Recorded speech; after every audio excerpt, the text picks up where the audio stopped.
Alright, here's today's update.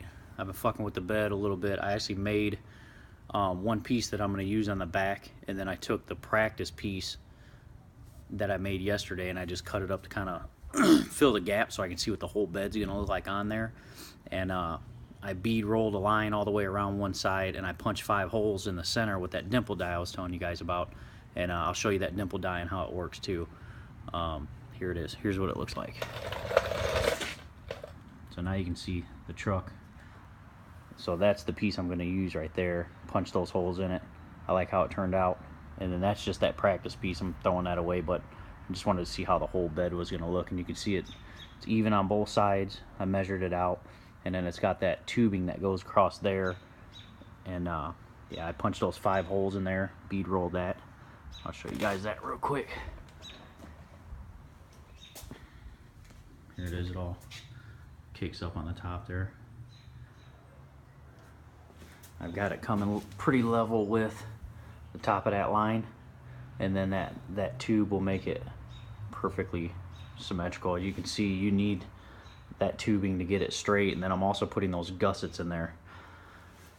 So here's those dimples up close. Here's the bead that I rolled, like all that stuff there. I'll clean all that up, and kind of the body fill, clean that up too, and it's not on there perfectly level, so don't pay attention to that too much.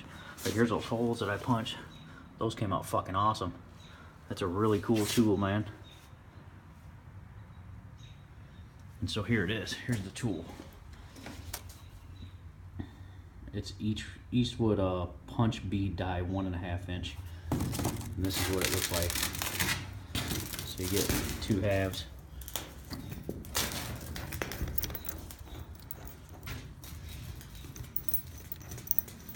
Hard to do this shit with one hand. There's 2 halves here.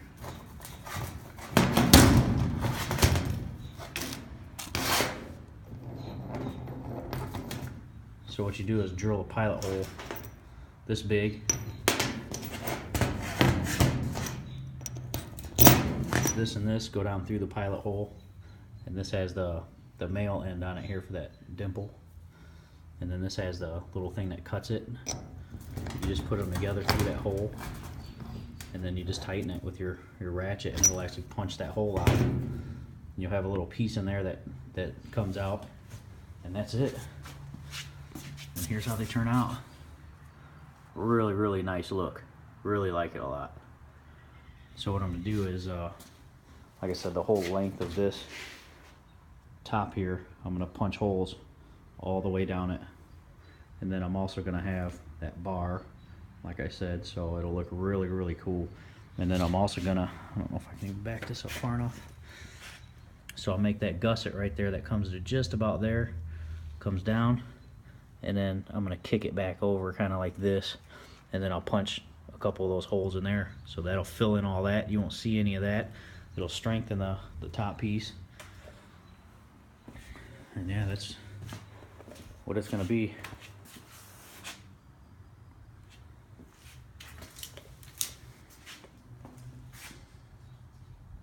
I'll show you guys this bead roller too. This thing's, it's kind of a bitch, man, when you're doing bigger pieces by yourself.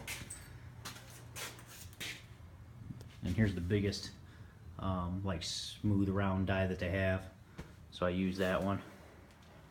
So I had to modify this thing because these will it's so thin that this, when you crank it down and start bead rolling, it'll kick out.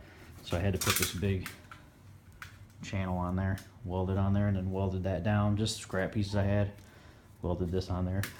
You got to weld this on there so that you can tell how many turns to turn it down. You can count 1, 2, 3, 4, 5, 6, and then back the other way. So when you pull it out of there, you can get the same depth on the pinch when you turn the piece.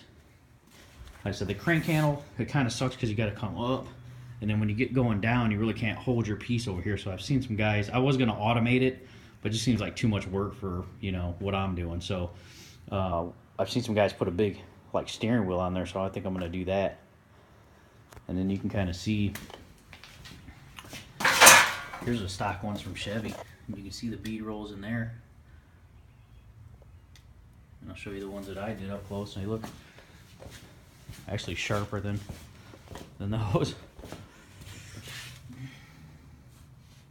It runs a pretty good bead.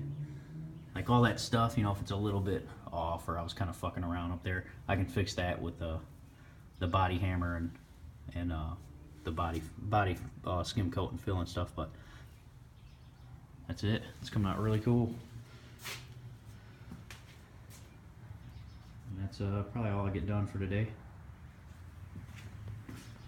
So again, thanks for watching. There's the profile of it.